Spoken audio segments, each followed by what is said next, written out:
quick 30-minute live show considering, oh, sorry, I didn't even see it. That's all right. Considering, do you start again just for YouTube? Considering leaving a relationship. Okay, so I'll start again. Hi, ladies. Thanks for joining me, and today we're talking about relationships, and according to what I've said should be the summary of today's program, considering leaving a relationship, romantic or otherwise. Let's focus on the romantic part. So you could be with the person for decades and you've been considering leaving. Maybe for the last decade you've been considering leaving. Maybe you've been with them for about a decade, and in the last year or two you're thinking, how am I going to keep going with this person?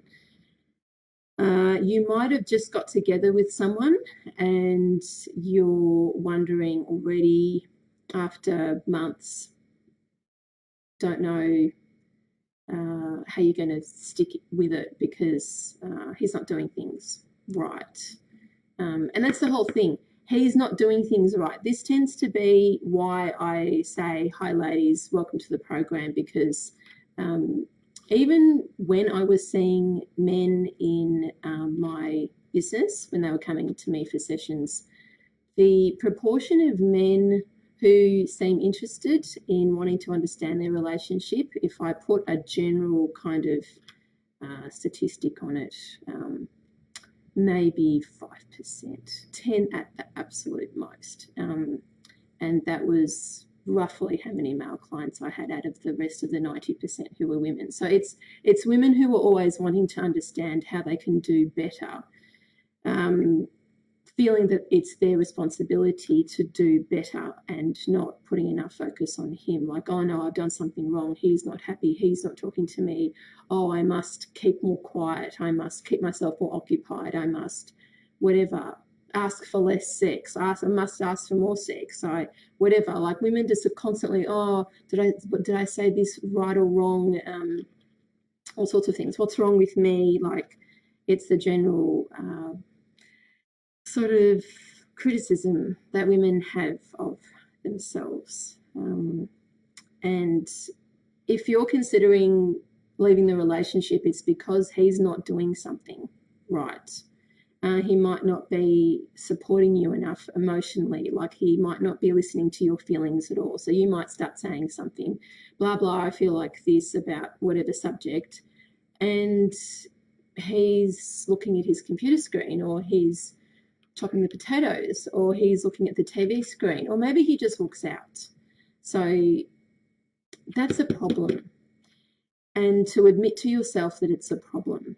I'm not saying leave your relationship today, even though some of you who are watching could probably leave your relationship today because it's that bad. And you know that it's been that bad for some time. So that's the thing. You know it's been bad for some time. Oh, hi, Dina. Good to have you join us. So if I think back to how my relationships were around the time when I was going to leave them, I was thinking about it for a long time, like just the ones I can remember. I haven't had millions or anything, but one of my long-term relationship, I was thinking of leaving for about 3 years. In the last long-term relationship before my ASIS man in the world, who's doing all my techno stuff today, I put a photo up on Facebook the other day. If you happen to see it, that was us at one of our anniversaries. Before I got together with my ASIS man here, I was thinking of, I was already not happy after a year or two, and it lasted for 7.5 or something, and it just got worse. A lot of women are in long-term relationships where they've watched the relationship gradually go downhill over the years, and children tend to be the perfect, ideal distraction for why they can't leave, because the children need X, Y, and Z, and they need it all the time, and they need it from their dad too. And even if the relationship isn't about, I was going to say, even if the relationship isn't about you two as a couple, it can be that the woman is trying to fight for the man to do more for the kids, which is another aspect of the relationship issue. So there's all sorts of things to consider.